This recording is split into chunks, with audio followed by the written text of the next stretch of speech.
In this video, we are going to discuss the introduction of factoring. Now, we start with our definitions.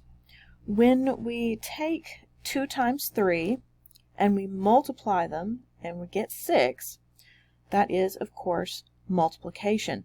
But if we do that backwards, if we take 6 and we divide and get 2 times 3, this is what is called factoring. So factoring, in essence, is the opposite of multiplication or division.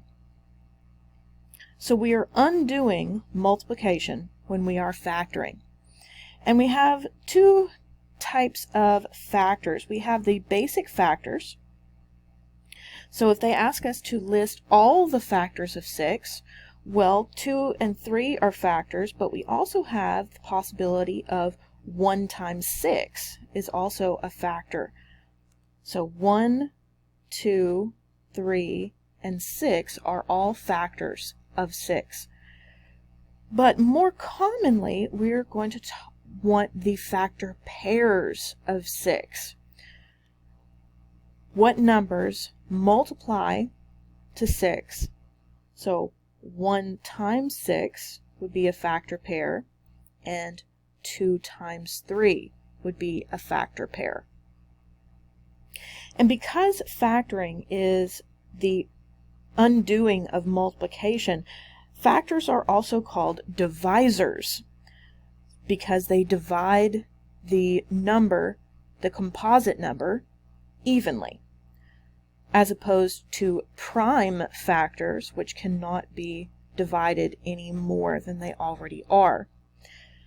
So, the greatest common factor is also called the greatest common divisor because a factor is a divisor. And here you can see some divisibility tricks that will help you remember what numbers can be divided by other numbers evenly.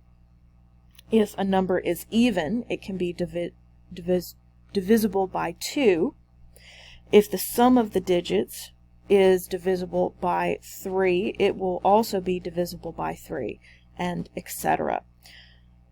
Alright, so one of the biggest things that we're going to talk about in this video is the greatest common factor, which is also known as the GCF.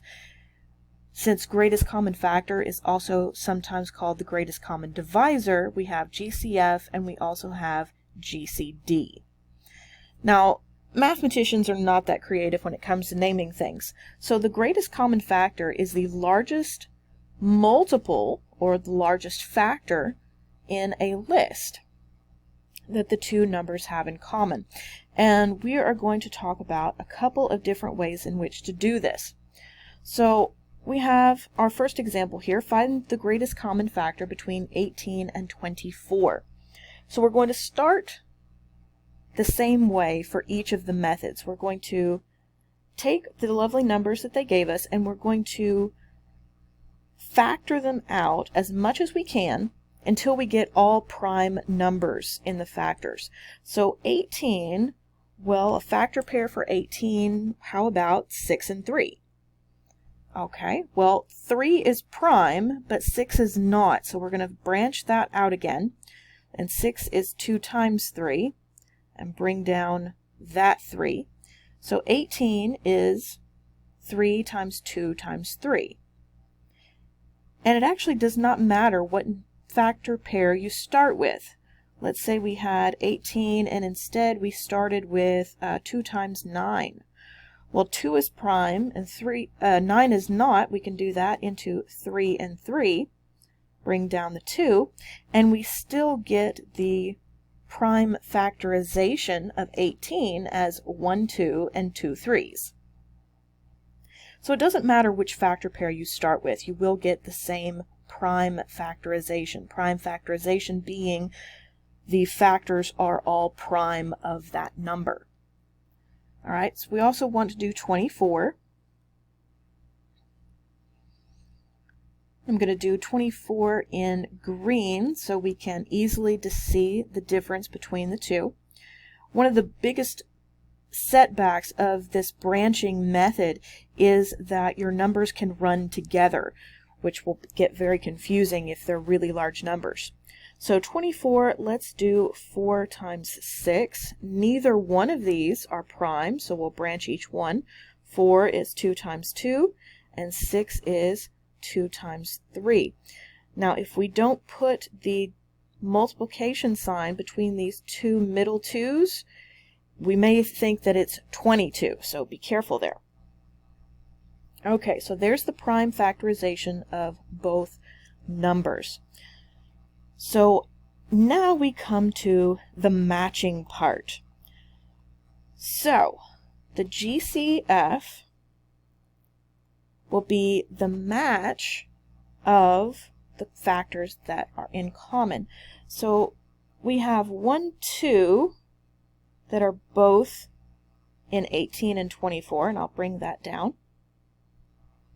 And we also have 1, 3 that is in both numbers, and I'll bring that down.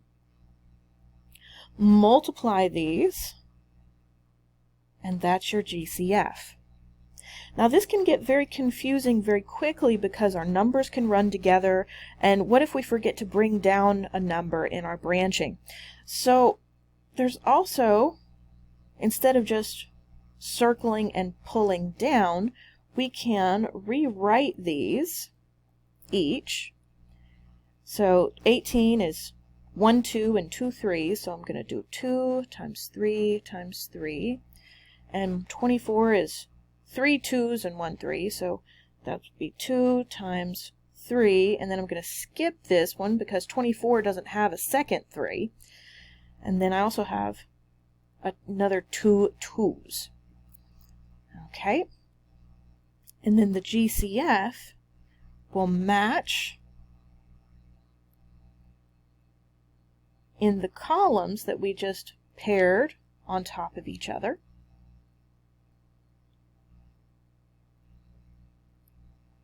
And multiply that way.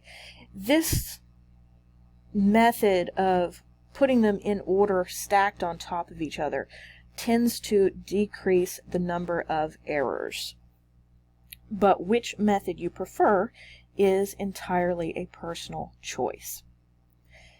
Now, your calculator is able to do the GCF of numbers, but it only does 2 numbers at a time. So if you have 3 numbers, your calculator won't help you. So which is why we showed this possible way. So what if we want to find the greatest common factor between 3 sets of numbers and variables? So we got the numbers and the variables, and we're going to find the GCF of them separately. So let's do the numbers first, and we'll do our little branching thing. So 6 is 2 times 3, and those are both prime now, so we can stop. And 9, well, that's 3 times 3. Those are now both prime, so we can stop. And we have 12. 12 is 3 times 4. Those are not prime. 3 is prime, but 4 is not, so we'll branch that again. We'll get 4 is 2 times 2 and pull down that 3. So, let's set up our little set just to make it a little easier on ourselves. So 6 is 2 times 3. 9, well, 9 doesn't have a 2, does have a 3, and then it has a second 3, lining those up. 12, it does have 1, 2, and it does have 1, 3. Doesn't have a second 3, but it does have a second 2. So the GCF is the number or numbers that all 3 of these have in common, which is only the 1. The 9 doesn't have a 2. The 6 doesn't have a 3, or a second 3. The 12 doesn't have a second 3. So the GCF is the only number that these all have in common, which is the 3 itself. Now for the variable part. The variables, we have m to the fourth, m squared, and m to the fifth. So let's write this out. So m to the fourth, what does that mean? That means we're multiplying m 4 times. M squared, we're multiplying m 2 times.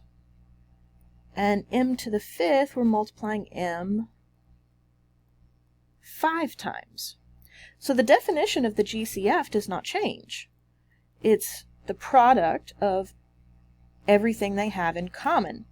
So what do the variables have in common? Well, we have this m, which we can bring down, and we also have this m, which we can bring down. So our GCF of our variables here would be m squared, because we're multiplying those. So the GCF of our terms in their entirety for this problem would be the combination of the two. So that would be the 3m squared. And that would be our answer for the problem. Now notice, because of the way this works for the variables, the GCF of any variables will end up being the smallest exponent.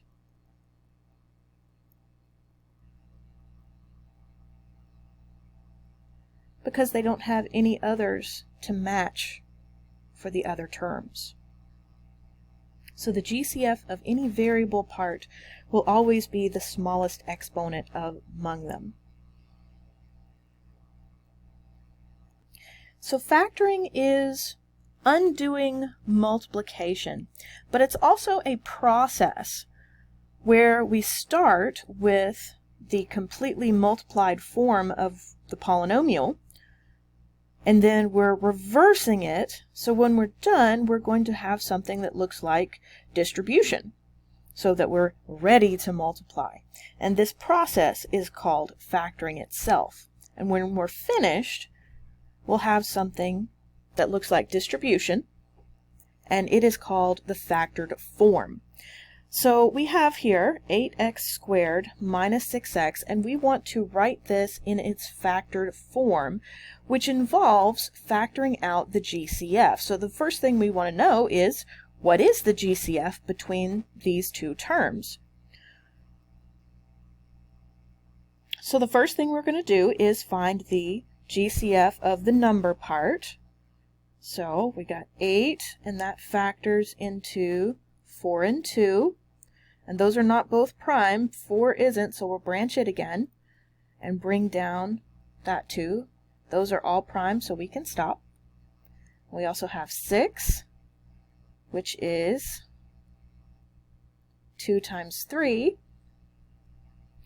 So the only number that these two have in common is the 2.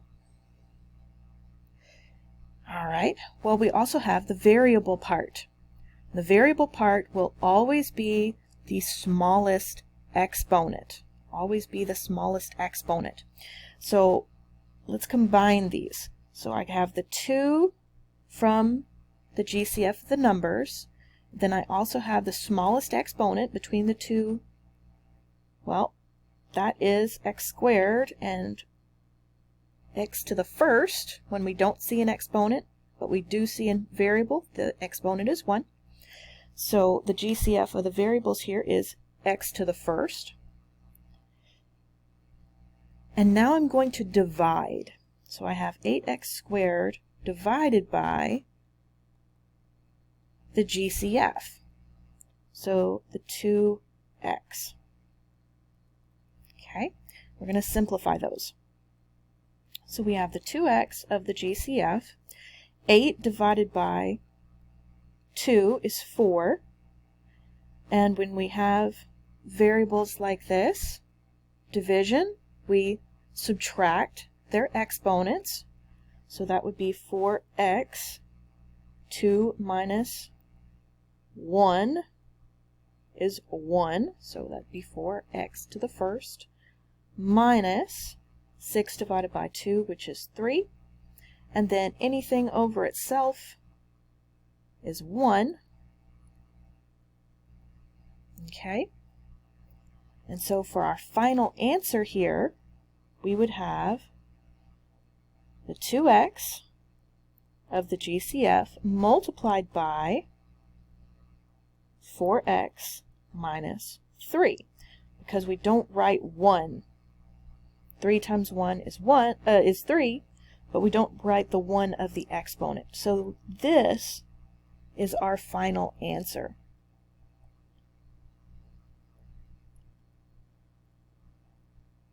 This is the factored form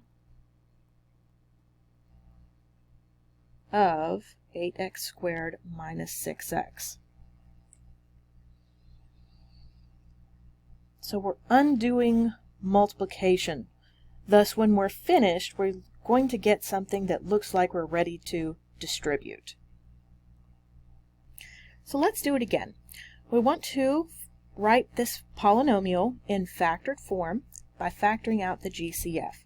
So the first thing we're going to do is figure out, well, what's the GCF? So we have 9, 6, and 12. So 9 factors into 3 times 3. 6 factors into 2 times 3. And 12 factors into, let's do 2 times 6 this time. Well, 2 is prime, but 6 is not, so we branch 6 again into 2 times 3. Bring down the 2. And notice that this prime factorization of 12 is identical to the prime factorization we found before, even though we started with a different factor pair. That will always be the case. So what number or numbers do they all have in common? Well, that would be 1, 3. So just 1, 3 will be our GCF of our numbers. But it goes further than that. We also have the GCF of the variables. When we don't see an exponent, the exponent is 1. And the GCF of any variable sets will be the smallest exponent. So 3z to the first will be that part of the GCF. But there's one more thing. We started this polynomial with a negative. If there is a negative in front of a polynomial,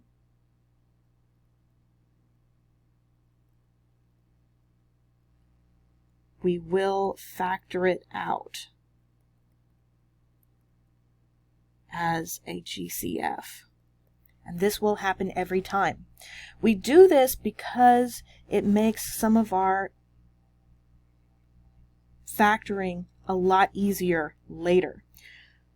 So not just 3, this will be negative 3 as our GCF, coming directly because we had a negative in front of the 9.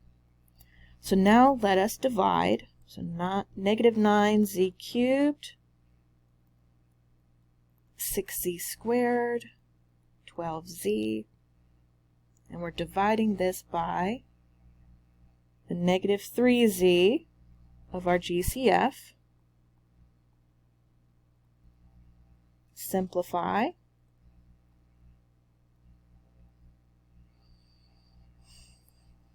So negative 9 divided by negative 3 is a positive 3. And that's a 1 for an exponent everywhere. And we are subtracting the exponents. So 3 minus 1 would be z squared. Negative 6 divided by 3, well, that would be negative 2. Z to the first power, 2 minus 1 is 1. Negative divided by negative is a positive 4, and z over z is 1.